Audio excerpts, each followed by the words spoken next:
Hey, hello everyone. This is Dr. Shagufta Kamar from Shifa Physiotherapy Center.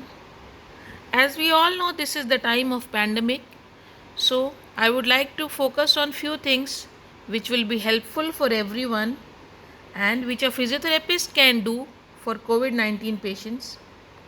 The main focus of physiotherapy during this pandemic will be to get the patients moving as soon as possible. As we all know that patients are very weak, they get very tired soon, but this can only happen when the patient is well enough.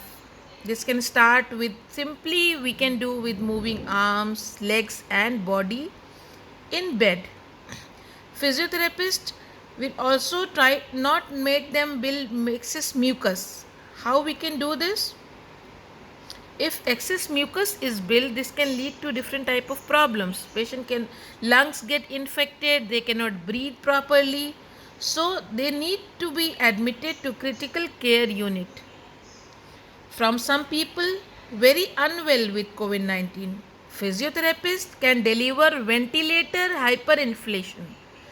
What this will do? This will minimize the make the breaths shorter, small.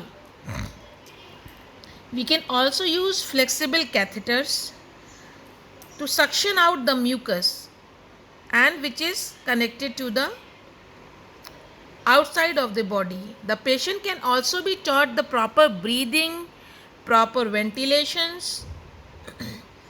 Like other viral illnesses, we also have some other illnesses we all know like MERS, Middle East Respiratory Syndrome, which is also like COVID-19. All are related to the respiratory illness. Then what we can do? We can also make the infection less severe.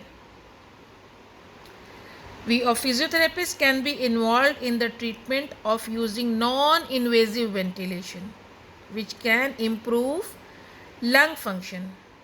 What is non-invasive? It is a form of breathing support that doesn't involve inserting a tube into the body. Another problem we all are facing in this season of pandemic is people who suffer COVID-19 infections from low blood oxygen levels.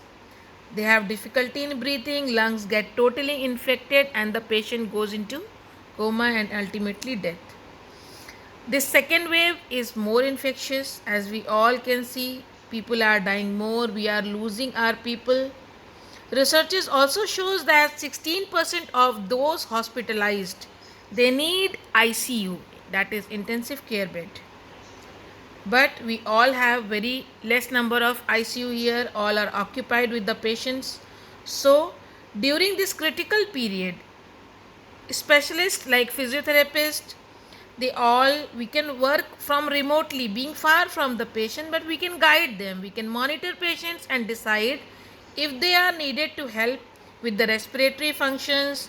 After it is improved, we can work on the physical recovery of the patients and other factors like that. So thank you for having me, you all. Hope to see you soon. Take care. Bye bye.